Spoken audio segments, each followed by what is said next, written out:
At number 5, the Jolly Roger. The Jolly Roger is, of course, heavily associated with pirates, with the combination of a white skull and crossbones on a black background used to indicate that the ship approaching you was full of men who wanted to steal your doubloons, drink your rum, and caress you ever so gently with their shiny hooked hands. But where did this symbol come from? Well, the Jolly Roger would be flown when a ship was getting ready to attack, and was most commonly seen during the early 1700s. But this wasn't the first time the skull and crossbones emblem had been used to strike fear into the hearts of one's enemy, because many historians believe that the Jolly Roger symbol dates back to the mysterious Knights Templar. The Knights Templar were a Catholic military order which became one of the most powerful and wealthiest organizations in the world after their inception in the year 1119. The group responsible for laying the foundations of our modern banking system was supposedly disbanded by Pope Clement V in 1312. But legend has it that the Knights Templar merely disappeared from public view, with their influence rumored to be still in effect today through organizations such as the Freemasons and the Illuminati. During the height of their powers, the Knights Templar even had their own fleet of ships, which in the 13th century may have constituted the largest navy in the world. This fleet was often used for acts of piracy, and the skull and crossbones symbol used by the Templar was flown during these raids. So where did they get it from? Well, one theory links it to a gruesome legend involving a Templar who desecrated the grave of his ex-lover. Described as a great lady of Maraclea, the woman apparently died when she was young, but her Templar beau wasn't having any of that. So, he dug up her body and violated it. As you do. At this point, a strange voice told the knight to return in 9 months to find his son. So, he obliged, and when he dug up his ex-lover's grave for a second time, he found a head placed upon 2 crossed leg bones. Hence, the skull and crossbones. At 4, the 3 hairs. The symbol of the 3 hairs depicts, 3 hares chasing each other in a circle. Each has 2 ears, but with the 3 hairs arranged so that only 3 individual ears need to be shown. Nobody knows quite what this symbol means, but whatever it stands for must be universally understood, because it's been found in locations all around the world. The 3 hairs symbol has been spotted on a 15th century church roof in southern England, on a 13th century copper coin used by the Mongol people, and displayed in Ukrainian synagogues from the 16th century. The 3 hairs symbol has also been found on a 13th century German church bell, a 14th century Jewish manuscript, and even painted on the walls of 5th century Chinese Buddhist caves. In fact, several sightings of the 3 hairs have come from these caves along the ancient Silk Road in China, which could suggest the symbol may have originated here before making its way through Persia and spreading across ancient Europe. But in truth, the 3 hairs symbol's origin is as unknown as its meaning. However, since it seems to transcend cultures, language, and religion, we can deduce that it must once have been a mark of great importance. 3. The at symbol. Now hold on a minute. Surely we're stretching the limits of the word ancient here, aren't we?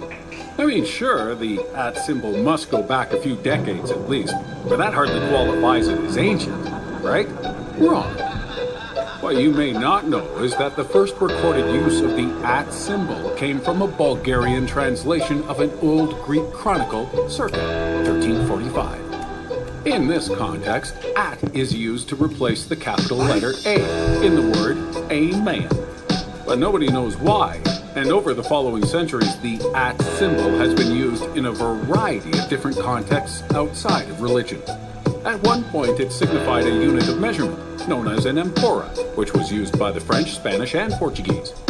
But the symbol has also been employed as a contraction of the Latin word ad, had, which seems pretty unnecessary, as a Greek preposition which meant at the rate of, and as a Norman French symbol, derived from one of their fancy letter A's. You know, the one with the little hat on.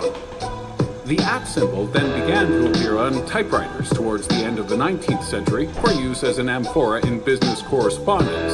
And today, of course, we use it for emails, Twitter handles, and for getting swear words past profanity. But before all this, nobody knows exactly where the at symbol came from, who invented it, and what it was originally used for. What we do know is that different countries call the at symbol different things, based on what they think it looks like. In Armenian, it's called a shnik, meaning puppy. In Hungarian, it's called a kukac, which means maggot. And in many languages, including Bulgarian, Croatian, Dutch, and Macedonian, they refer to this symbol as monkey, little monkey, or monkey tail. Number 2, the pine cone symbol. The pine cone symbol is associated with many of Earth's oldest and supposedly most enlightened civilizations, as pine cones themselves are meant to represent the third eye and the human pineal gland, which is found in the brain and looks a lot like a pine cone. It has long been thought of as the potential source of either the human soul, consciousness, or some other state of spiritual awakening. But, even with modern technology, we don't know much about what the pineal gland actually does.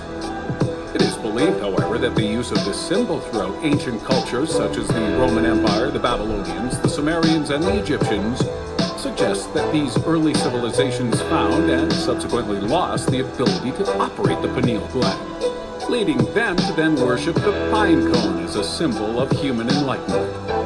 This is only a guess, though, as we're really not quite sure why the pine cone and the pineal gland came to be seen as so meaningful. But the reason why this symbol permeates so many cultures is simple, since the conifer pine trees from which they come are one of the oldest and most widely spread species of plant on the planet. So, at least we know something. And at number 1, the swastika. Since its appropriation by a certain group of zero-chill Germans in the 20th century, the swastika has come to represent evil, death, intolerance, and bigotry. But that's not always been the case. Some of you may already know that this symbol was originally used to decorate items that were lucky or auspicious, and for most of recorded history it was considered a positive mark, with Hindus, Buddhists, and Jainists still believing it to be a sacred symbol even today. But what you might not know is that the use of this symbol, also known as the Gamadian cross, or the Hakenkreuz, actually dates back before the Neolithic period, over 14,000 years ago. On the site of a Paleolithic Ukrainian settlement called Mazin, archaeologists found a small bird carved from mammoth ivory that was covered in this symbol, and this was later confirmed as having been made between 12,000 and 10,000 BC. Similar symbols have also been seen in Aztec and Mayan works, native North American carvings, and in objects found in ancient settlements of Western Europe. There's no doubt that this symbol has become heavily stigmatized today due to its more recent usage. But when the first groups of civilized humans began to carve it, what did they mean to use it for?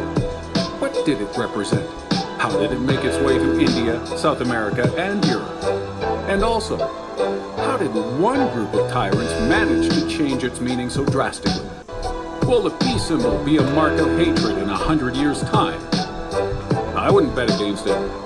Those hippies, pretty violent bunch once you start messing with their tofu.